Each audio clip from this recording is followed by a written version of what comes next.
আসসালামু আলাইকুম। আমার আজকের রেসিপি পাউরুটি বা ব্রেড। তো এখানে আমি আগে জেলি বানাইছি, এখন পাউরুটি শেয়ার করব। প্রথমে আমি ১ কাপ ময়দা নিয়ে নিলাম, ১ চা চামচ দিয়ে দিলাম ইস্ট, আর এই যে অল্প একটু বাটার। এখানে দিচ্ছি চিনি ২ চা চামচ, একটু লবণ আর একটা ডিম ভেঙে নিছি, কুসুমটা রেখে বাকি সাদা অংশটা দিয়ে দেব।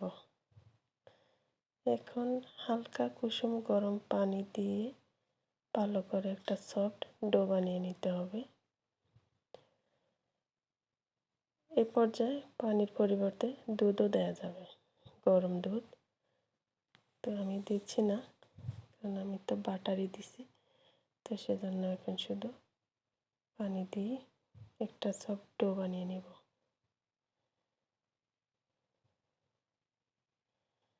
এই তো আমার ডোটা একদম রেডি। এখন ঢেকে রেখে দিব আধা ঘন্টার জন্য। ফিরে আসছি আধা ঘন্টা পরে, একদম ফুলে টইটম্বর হয়ে গেছে। ভিতরে অনেক বাবলস হয়েছে, এগুলো এখন বের করে দেব একদম মথে মথে। তারপরে এরকম করে ঘুরিয়ে ঘুরিয়ে গোল বলের মতো করে তারপরে লম্বাটে করে নেব, যেমনটা আমরা ওই যে পাটা, শিলপাটার আর পুঁতা আছে না, ওই পুঁতার মতো করে নেব। তো এখন আমি এরকম একটা মোল্ড নিয়ে নিছি, স্ক্র্যাচেবল মোল্ড। এই মোল্ডে আমি আগে থেকেই কাগজ দিয়ে তেল ব্রাশ করে রেখেছি, এখন এটাতে সেট করব। তারপরে যে ডিমের কুসুমটা যে তুলে রেখেছি, ওটা আমি ফেটিয়ে এই ব্রেডের উপরে ব্রাশ করে দিব।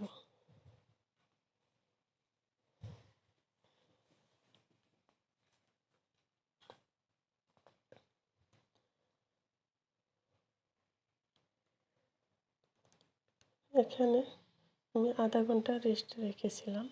তারপরে একটা কড়াইয়ের ভিতরে বালু দিয়ে দিলাম। তারপরে যে গ্যাস সিলিন্ডারের যে চুলার এরকম একটা স্টিলের স্ট্যান্ড থাকে, ওইটার উপরে আমি বসে তারপরে এখন এই ব্রেডটা দিয়ে ঢাকনা দিয়ে ঢেকে অল্প আছে ২০ মিনিট বেক করলাম।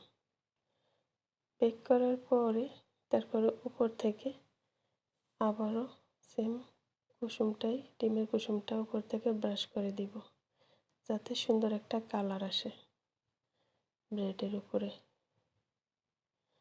এখানে অনেকে ডিমের গন্ধ লাগতে পারে অনেকের কাছে, কিন্তু এখানে যে আমি ঘি দিয়েছি না, সেজন্য আর গন্ধটা একটু কমই লাগবে, বাটারের গ্রানে আসবে।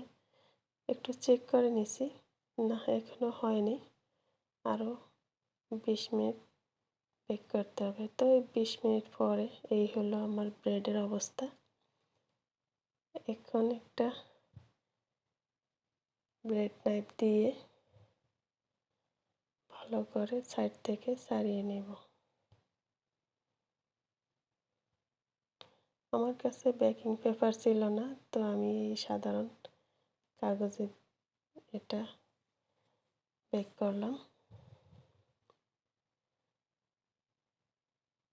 আপনাদের কাছে যদি থাকে তাহলে সাইড থেকে দিয়ে নেবেন এরকম করে।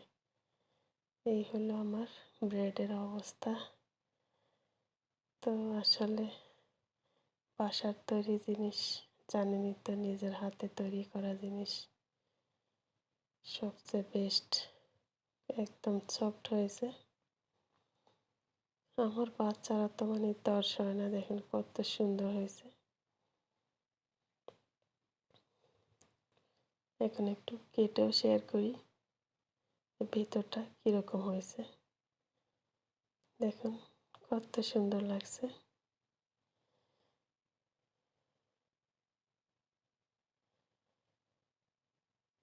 তো আমি এর আগের ভিডিওতে ফ্রুটস জেলি বানাইছি, ওই জেলিটা দিয়ে এখন আমি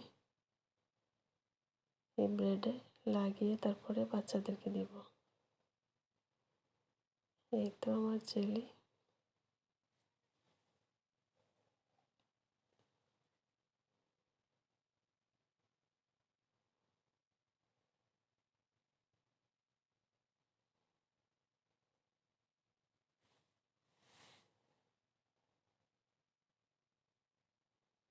এখন এর উপরে আরও একটা দিয়ে এই তো লেয়ার করে দিলাম।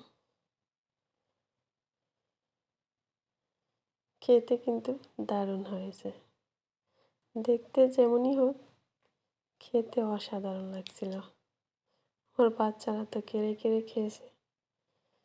তো কেমন লাগলো কমেন্টে জানাবেন। আজ এ পর্যন্তই। সবাই অনেক ভালো থাকবেন, সুস্থ থাকবেন, নিরাপদে থাকবেন সেই কামনায় বিদায় নিচ্ছি। আল্লাহ হাফেজ।